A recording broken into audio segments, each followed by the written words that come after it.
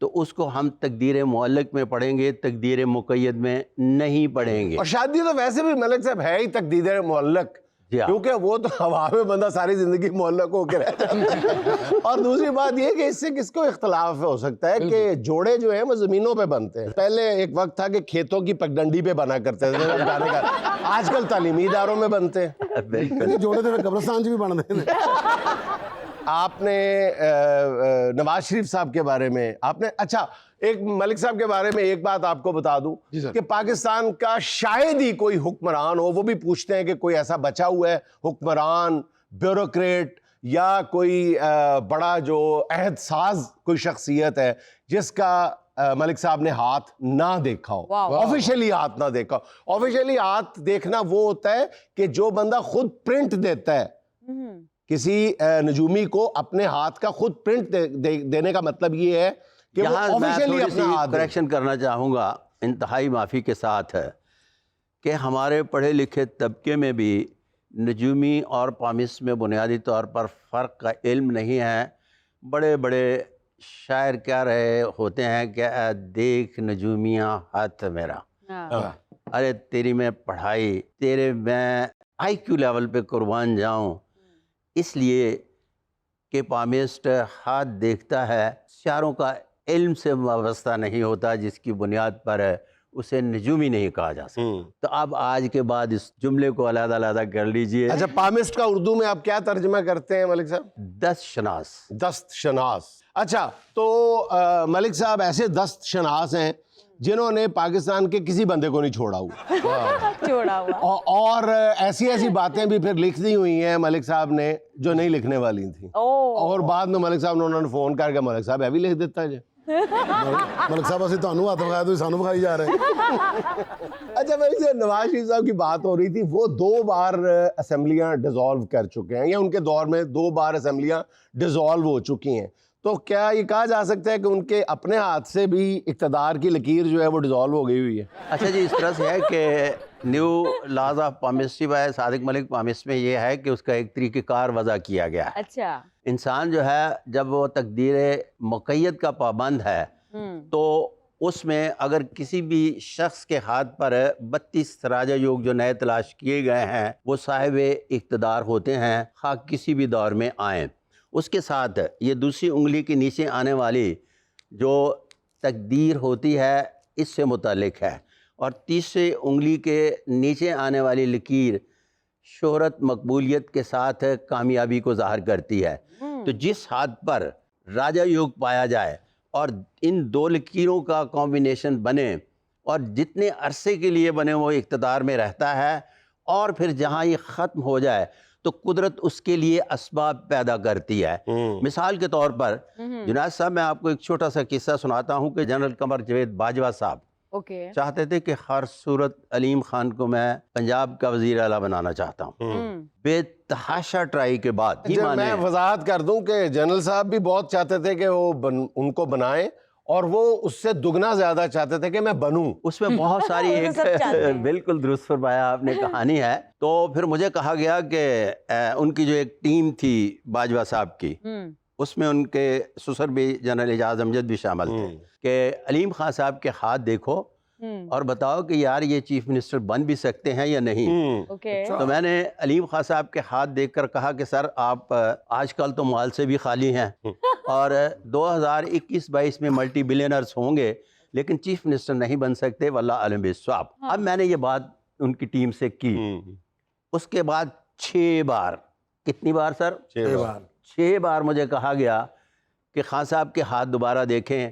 میں نے کہا یار میں کیوں دیکھوں, بار بار جا کے انہیں کہوں کہ آپ چیف منسٹر نہیں بن سکتے. پھر اس کے بعد ایک باقاعدہ سے ان کے ارد گرد کے ماحول اور ٹیم کے علاوہ اپنے جہاں سے آپ نے ایک بات شروع کی ہے وہ شادی کی, شادیوں والے سلسلوں میں دباؤ آیا تو پھر باجوہ صاحب نے خان صاحب کو مجبور کر لیا کہ علیم خان صاحب کو چیف منسٹر بنانا ہے.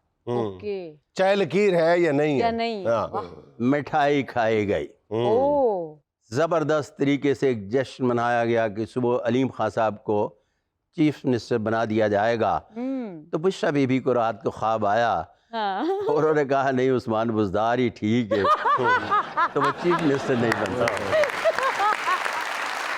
عثمان بزدار کے ہاتھ پہ اقتدار کی لکیر ہی نہیں تھی, اقتدار کی کھائی تھی باقاعدہ. وہ اتنی پکی تھی کہ وہ مٹنے کا نام ہی نہیں لے رہی. وہ کسی کسان کو کہیں مروئی. اچھا عثمان بزدار کے بارے میں آپ کو بات بتاتا چلوں کہ ایک مجھے کال آتی ہے کہ جناب میرا نام عثمان بزدار ہے, میں آپ سے ملنا چاہتا ہوں. میں نے کہا ویلکم. میں نے ان کو وہ جو میرے پاس ٹائم سلاٹ تھا اس میں ٹائم دیا, تشریف لائے, ہینڈ پرنٹ لیے. ہینڈ پرنٹ لینے کے بعد مجھے انہوں نے کہا کہ میں صرف ایک ہی سوال آپ سے پوچھنے آیا ہوں. اچھا کہ کیا میں پنجاب کا چیف منسٹر بن سکتا ہوں؟ اوکے. اب جب انہوں نے یہ سوال پوچھا تو جنید صاحب آپ کی ہنسی نکل گئی. سرخ ہو گئے. میں نے کہا یار بات یہ ہے کہ وہ چیف سیکرٹری سندھ جو ہے میرے دوست ہیں, میرا ایک چھوٹا سا کام تھا تو میں نے انہیں کہا کہ یہ کر دیجئے گا. تو وہاں 2 بزدار ہیں, وہ کہنے لگا وہ میرے کزن ہے جی. تو پھر میں نے ان کے ہاتھوں کی طرف غور سے جب ہینڈ پرنٹ دیکھے تو میں نے پورے یقین سے کہا کہ آپ پنجاب کے چیف منسٹر بن رہے ہیں. اور بزدار صاحب کو باقاعدگی سے کہنے کے بعد ایڈے چنگے بندے نے اس تو بعد آج تک ملن لی نہیں آئے. ملک صاحب سیاستدانوں کی بات چلی ہے تو آپ نے عمران خان صاحب کا بھی ہاتھ دیکھا ہوا ہے, قیدی نمبر 804 کا. تو آپ کا یہ کہنا ہے کہ ان کے جو مقدر کی لکیریں ہیں وہ بکھری ہوئی ہیں, تو ان کے سمٹنے کی کوئی امید ہے؟ اس طرح سے ہے کہ میری 1996 میں ان سے ملاقات ہوئی تو 20 سال میں انہی کے بارے میں میری ایک بے چکی غلط ثابت ہوئی. زمانہ کریم کی دست شناسی جو تھی, جو کیرو کے حوالے سے پڑھی جاتی ہے, اس کے مطابق وہ کنگ میکر تھے. اب جب کنگ میکر کی بات کرتے ہیں تو میں نے کنگ کہا تو میری جتنی بھی وہ کمیونٹی ہے نا جی, سب نے کنگ میکر کہنا شروع کر دیا. اور 2013 میں مجھے اس بات کا ادراک ہو گیا تھا کہ یہ کنگ بن رہے ہیں. اوکے. اب جب اس بات کا ادراک ہو گیا تو پھر میں نے جب وہ کنگ بنے تو باقاعدگی سے معافی مانگی پوری قوم سے, اور کہا کہ اس وقت تک میں ٹیلی ویژن پر نہیں آؤں گا جب تک میں اس کی علمی توجہ پیش نہ کر سکوں. تو میں باقاعدہ ایک علمی توجہ لے کے آیا, نئے لاز بنائے, اور پھر اس کے بعد میں نے ٹیلی ویژن پر دوبارہ پیش گوئیوں کا سلسلہ شروع کیا. اب خان صاحب کے ہاتھ پر ڈبل راجہ یوگ پایا جاتا ہے بعد از new laws of palmistry by Sadiq Malik palmistry بحیثیت کنگ جب ہم پڑھتے ہیں. اب خان صاحب کے ہاتھ پر اس طرح سے ہے کہ اوپر جا کے تھوڑی سی لکیر بکھری ہوئی ہے جو وقفے سے تھوڑا سا آہستہ آہستہ بہتری کی جانب چلی جائے گی. لیکن جتنی سپیڈ سے آج کل کہا جا رہا ہے اتنی سپیڈ سے نہیں. 90 دن کی بجائے 120 دن لگا لیں. اب ہم صرف اس کو لفظ استعمال کریں گے کہ ملٹی پلائی نہیں کریں گے.